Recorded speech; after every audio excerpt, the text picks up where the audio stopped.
So this one should be relatively brief.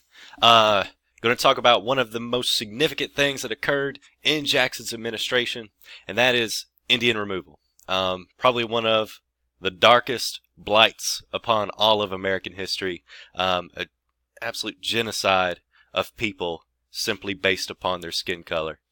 Which is going to occur several times within U.S. history, unfortunately.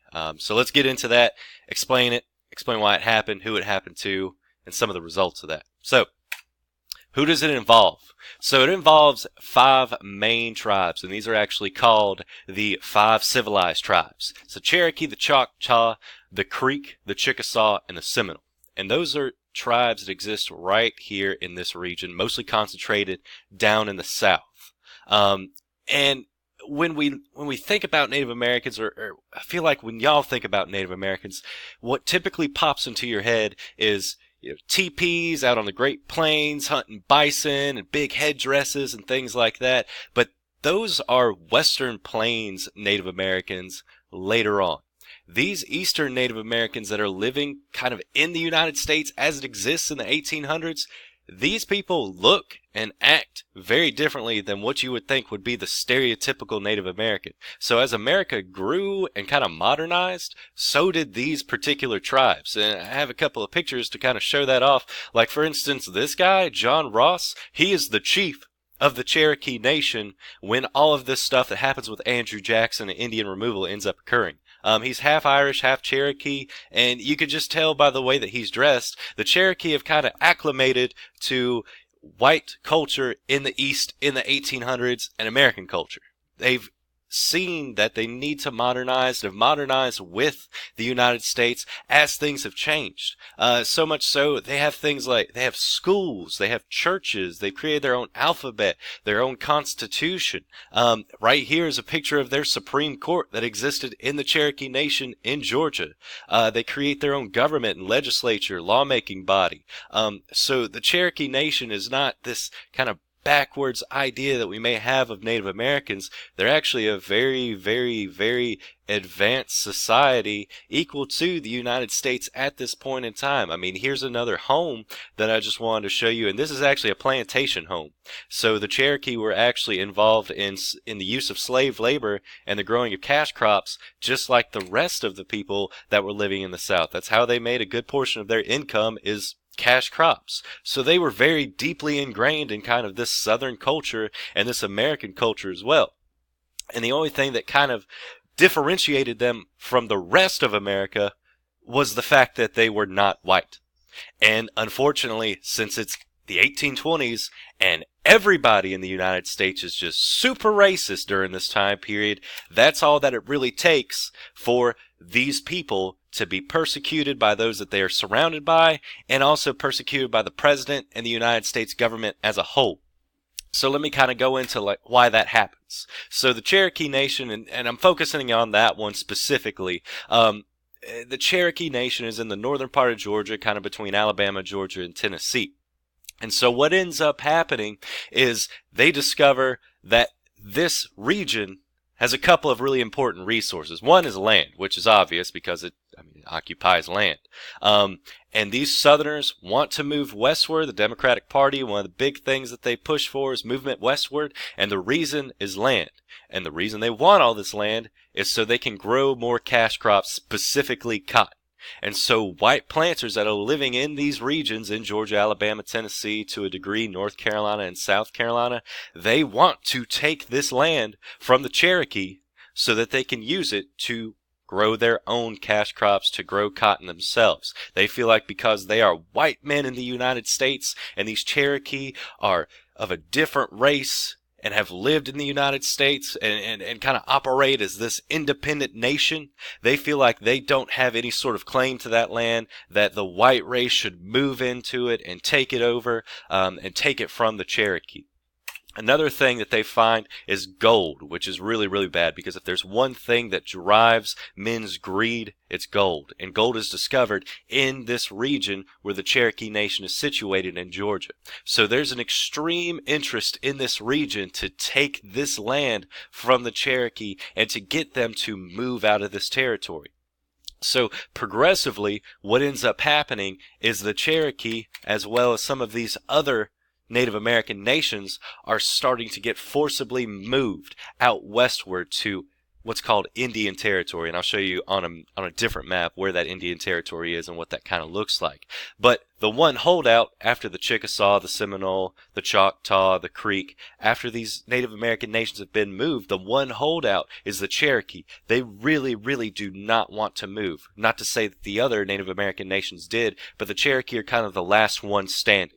And so they actually use as many resources available to them as possible. Specifically, they actually go to the U.S. Supreme Court and sue for their right to stay in that territory. The state of Georgia keeps trying to forcibly remove the Cherokee Nation from that territory, and the Supreme Court actually rules in their favor. They say that Georgia has no jurisdiction in the Cherokee Nation because the Cherokee Nation is almost like a separate state. It would be like the state of Georgia telling North Carolina and the people that live in it that they have to move. That state can't do that because the other state governs itself. They can't force each other to do anything. So the Cherokee Nation actually wins several of these Supreme Court cases. But Andrew Jackson, he is very, very much not a fan of Native Americans. He fought against them following the War of 1812 down in Florida and ended up massacring many, many Native American tribes, specifically the Creek down in Florida. And so he is very, like I said, anti-Native American. And so he's going to step in after the Supreme Court has made these rulings. And he specifically says, John Marshall, who's the Chief Justice of the Supreme Court, he says, John Marshall has made his ruling protecting the Cherokee Nation. Now let him enforce it.